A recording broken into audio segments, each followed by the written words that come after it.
సామాజిక మార్పు అదేవిధంగా రాజకీయంగా కూడా బీసీల పట్ల ఒక ప్రత్యేకమైనటువంటి చర్చ జరుగుతుంది. మిత్రుడు తీన్మార్ మల్లన్న అలియాస్ చింతపండు నవీన్ గారిని కూడా కాంగ్రెస్ పార్టీ సస్పెండ్ చేసినందుకు వ్యక్తిగతంగా ఆయనకు బీసీ రాజ్యాధికార సమితి సంఘీభావం తెలియజేస్తుంది. కానీ ఇందులో కొన్ని ప్రాథమికమైనటువంటి అంశాలను మల్లన్న మిస్ అయినట్టుగా అనిపిస్తూ ఉంది.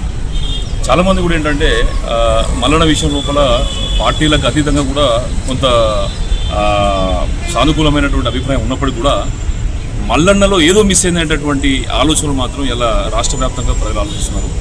ఒక్కటి ఏది మిస్ అయింది అంటే అది నిజాయితీ అని చెప్పేసి మనం చెప్పొచ్చు. ఎందుకంటే మల్లన్న బీసీల కోసం పోరాడడం చేయడం అనేది ఏంటంటే ఇటీవల కాలంలో తను ఎమ్మెల్సీ అయిన తర్వాత బీసీల గురించి మాట్లాడుతున్నారు. మరి దాదాపు 15 సంవత్సరాల నుంచి మేము గౌరవనీయులు ఆర్ కృష్ణయ్య గారు కూడా బీసీల కోసం ఈ యొక్క రాష్ట్రమే కాదు పక్క రాష్ట్రం ఆంధ్రప్రదేశ్ కావచ్చు దేశవ్యాప్తంగా దేశ అంతరం కూడా మేము వేరే దేశాలలో కూడా మేము బీసీలను ఏకీకరణ చేసేటటువంటి ప్రయత్నాలు చేసినాం.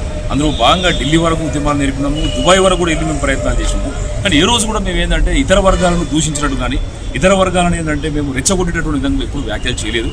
బీసీలకు అన్యాయం జరిగినటువంటి విషయాన్ని మేము సంఖ్యాపరంగా తెలియజెప్పినాం.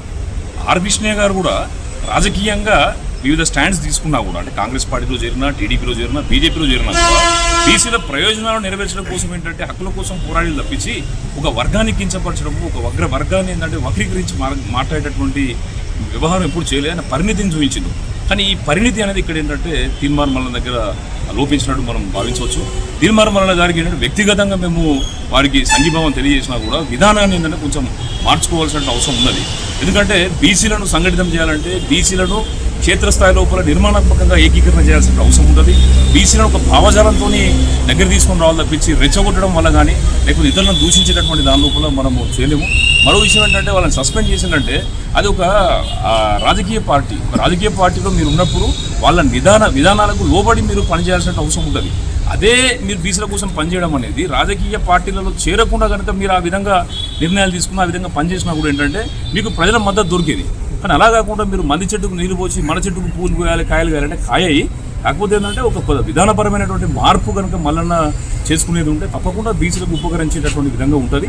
బీసీలకు నష్టపోయినటువంటి విషయం వాస్తవం. అనేక రకాల ఆర్టికల్స్ రాసినాం, పోరాటాలు చేసినాం, క్షేత్రస్థాయి లోపల మేము ఉద్యమాలు చేసినాం, ప్రజలతో మమేకమైన ఎన్నోసార్లు కొట్లాడినాం. అంటే మేము చేసినటువంటి ఉద్యమాలు కాదా? తాపకు ఏ రకంగా అంటే ఆ రకంగా మాట్లాడడం, ఎవరిని కూడా ఏమాత్రం కూడా లెక్క చేయకుండా మాట్లాడడం, వెటకారంగా మాట్లాడడం, కామెడీ చేస్తూ మాట్లాడడం, దూషించినట్టు మాట్లాడడం ఇది సంస్కృతి సభ్యత కాదు. ఈ రకంగా ఏంటంటే బీసీలకు కూడా అవమానం జరుగుతుంది. ఎందుకంటే బీసీలలో కూడా మంచి వాళ్ళు ఉన్నారు, బీసీలలో కూడా ఏంటంటే కొంత ఇబ్బంది ఉన్నటువంటి వాళ్ళు ఉన్నారు. అగ్రవర్ణాలలో కూడా అభ్యుదయవాదులు ఉన్నారు, అవకాశవాదులు ఉన్నారు.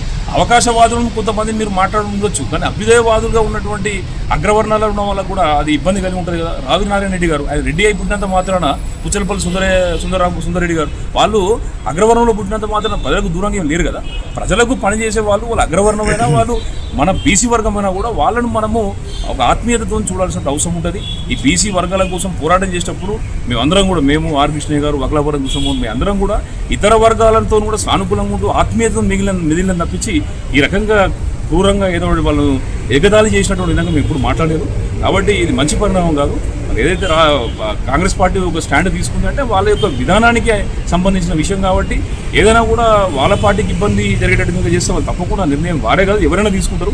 కాబట్టి ఇలా పార్టీలు మార్చడం కాకుండా ఒక నిర్దిష్టమైనటువంటి ప్రణాళికను వేసుకొని ఒక లాంగ్ స్టాండింగ్గా కనుక మల్లన్న గారు బీసీల కోసం పనిచేయాలనుకుంటే పనిచేయచ్చు. ఎందుకంటే పట్టభద్రుల ఎలక్షన్లు అంటే ఎమ్మెల్సీ ఎలక్షన్ గెలిచినటువంటి మీరు ఆ నిరుద్యోగుల కోసం కానీ ఆ పట్టభద్రుల యొక్క సమస్యల గురించి మాట్లాడకుండా ఇవాళ మీరు తినేదేమో ఒకటి సొమ్ము పాడేది ఇంకొకటి పాట అన్నట్టు మీరు పట్టభద్రుల యొక్క సమస్యల గురించి పట్టించుకోకుండా సడన్గా మీరు బీసీ వాదం అని చెప్పేసి అని కెమెరా ముందు మాట్లాడినంత మాత్రం బీసీ వాదాన్ని మీరు ప్రోత్సహించినట్టు కాదు.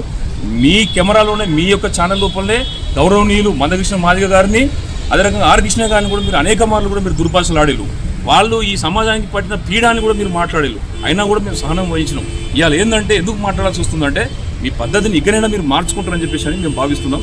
ఏదైనా కూడా మన బీసీ సోదరులు ఏంటంటే దీనిని వ్యక్తిగతంగా తీసుకోకుండా ఒక రాజకీయంగా తను ఒక ప్రయోగం చేసిండు. ఆ ప్రయోగం అనేది ఏంటంటే సఫలం కాకపోవచ్చు, బట్ అయినా కూడా భవిష్యత్తులో మనందరం సంఘటితంగా కలిసి పనిచేసేది ఉంటే తప్పకుండా అవుతుంది. కాబట్టి మల్లన్న గారు కూడా ఇతర నాయకులందరినీ కూడా కలుపుగోలుగా ఒక మంచితనం వ్యక్తిత్వాన్ని పెంపొందించుకొని ముందుకెళ్ళేది ఉంటే తప్పకుండా మంచి విజయాలు బీసీలకు వస్తాయని చెప్పేసి మేము ఆశిస్తున్నాం. తప్పకుండా తెలంగాణ లోపల రాబోయేది బీసీల రాజ్యమే. తప్పకుండా త్వరలోనే తెలంగాణ లోపల ఒక బీసీ ముఖ్యమంత్రి తప్పకుండా అయ్యేటువంటి అవకాశం ఉన్నది. అది పరిస్థితులు కల్పిస్తాయి, ప్రకృతి సహకరిస్తుందని చెప్పేసి మేము భావిస్తున్నాం. ధన్యవాదాలు.